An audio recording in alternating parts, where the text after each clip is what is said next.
श्री हयग्रीवस्तोत्रम्। श्रीमान् वेङ्कटनाथार्यः कवितार्किककेसरी वेदान्ताचार्यवर्यो मे सन्निधत्ताम् सदा हृदि।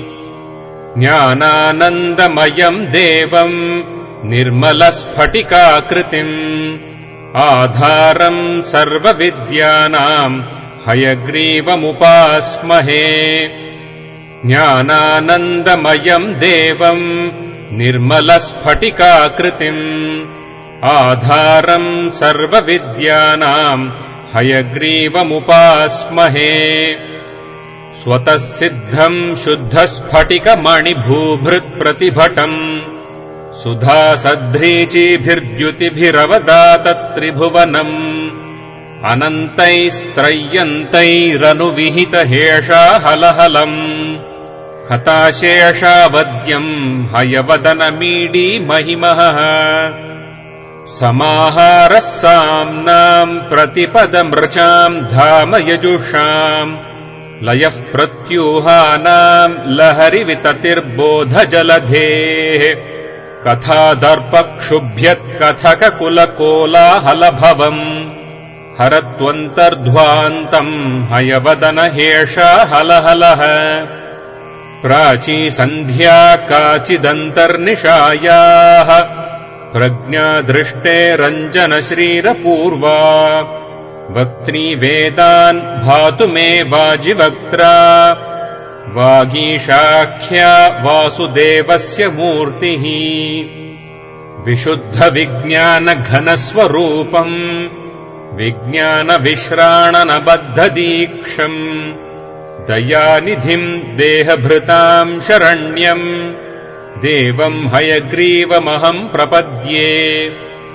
अपौरुषेयैरपि वाक्प्रपञ्चैः अद्यापि ते भूतिमदृष्टपाराम् स्तुवन्नहम् मुग्ध इति त्वयैव कारुण्यतो नाथ कटाक्षणीयः। दाक्षिण्यरम्या गिरिशस्य मूर्तिः देवी सरोजासनधर्मपत्नी व्यासादयोऽपि व्यपदेश्य वाचः स्फुरन्ति सर्वे तव शक्तिलेशैः।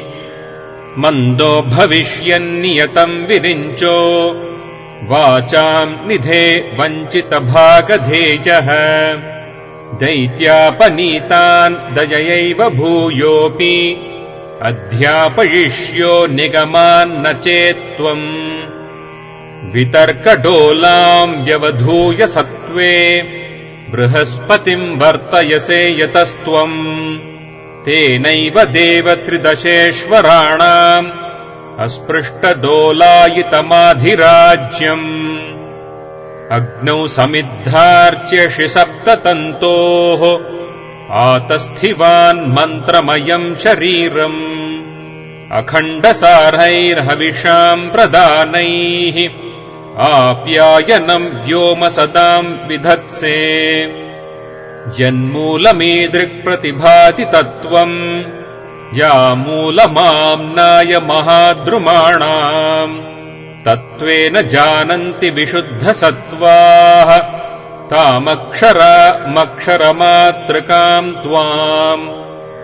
अव्याकृताद् व्याकृतवानसि त्वम् नामानि रूपाणि च यानि पूर्वम् शंसन्ति तेषाम् चरमाम् प्रतिष्ठाम् वागीश्वरत्वाम् त्वतुपज्ञवाचः। मुग्धेन्दुनिष्यन्दविलोभनीयाम् मूर्तिम् तवानन्दसुधाप्रसूतिम् विपश्चितश्चेतसि भावयन्ते वेलामुदारामिव दुग्धसिन्धोः। मनोगतम् पश्यति यः सदा त्वाम् मनीषिणाम् मानसराजहंसम् स्वयम् पुरोभावविवादभाजः किम् कुर्वते तस्य गिरो यथार्हम्।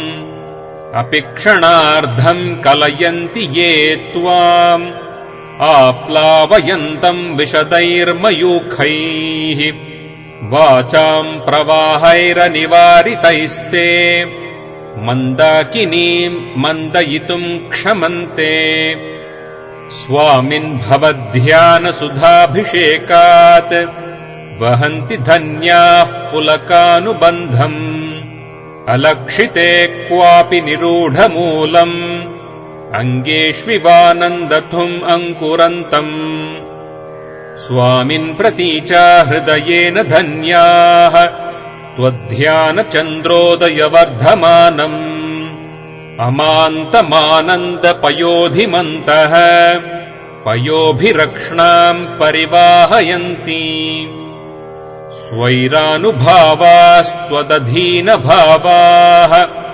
समृद्धवीर्यास्त्वदनुग्रहेण विपश्चितो नाथ तरन्ति मायाम् वैहारिकीम् मोहनपिञ्छिकाम् ते प्राङ्निर्मितानाम् तपसाम् विपाकाः प्रत्यग्रनिःश्रेयससम्पदो मे समेधिशीरंस्तव पादपद्मे सङ्कल्पचिन्तामणयः प्रणामाः विलुप्तमूर्धन्यलिपिक्रमाणाम् सुरेन्द्रचूडापदलालितानाम् त्वदङ्घ्रिराजीवरजः कणानाम् भूयान् प्रसादो मयि नाथ भूयात् परिस्फुरन्नूपुरचित्रभानु प्रकाशनिर्धूततमोऽनुषङ्गाम् पदद्वयीम् ते परिचिन्महेन्तः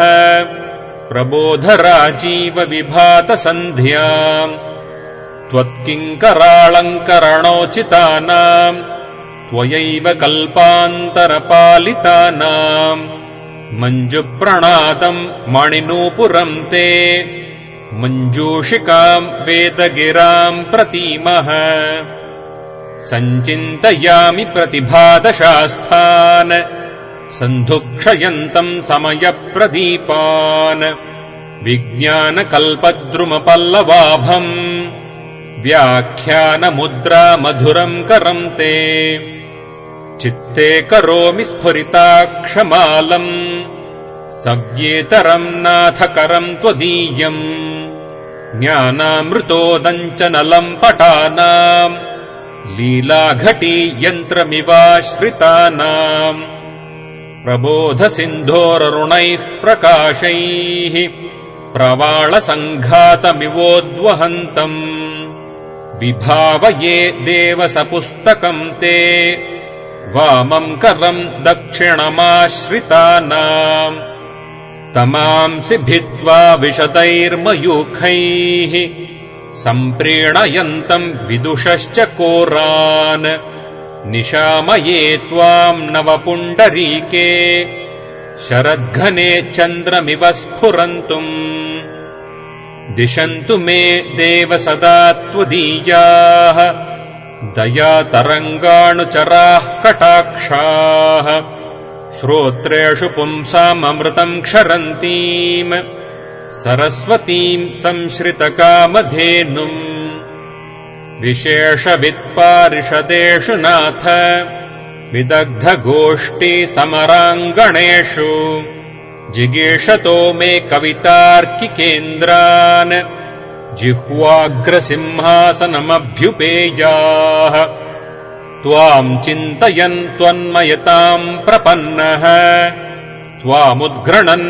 शब्दमयेन धाम्ना स्वामिन् समाज्येषु समेधिषीय स्वच्छन्दवादाहवबद्धशूरः नानाविधानामगतिः कलानाम् न चापि तीर्थेषु कृतावतारः ध्रुवम् तवानाथ परिग्रहायाः नवम् नवम् पात्रमहम् दयायाः अकम्पनीयान्यपनीतिभेदैः अलङ्कृषीरन् हृदयम् मदीयम् शङ्काकलङ्कापगमोज्ज्वलानि तत्त्वानि संयञ्चि तव प्रसादात् व्याख्यामुद्राम् करसरसिजैः पुस्तकम् शङ्खचक्रे बिभ्रद्भिन्नस्फटिकरुचिरे पुण्डरीके निषण्णः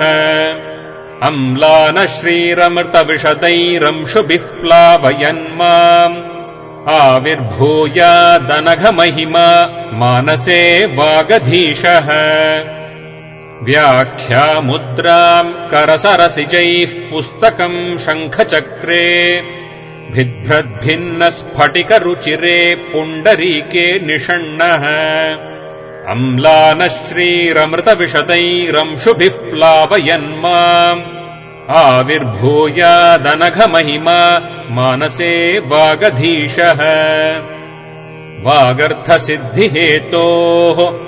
पठत हयग्रीव संस्तुतिम् भक्त्या कवितार्किककेसरिणा वेङ्कटनाथेन विरचितामेताम् वागर्थसिद्धिहेतोः पठत हयग्रीव संस्तुतिम् भक्त्या कवितार्किककेसरिणा वेङ्कटनाथेन विरचितामेताम् कवितार्किकसिंहाय कल्याणगुणशालिने श्रीमते वेङ्कटेशाय वेदान्तगुरवे नमः।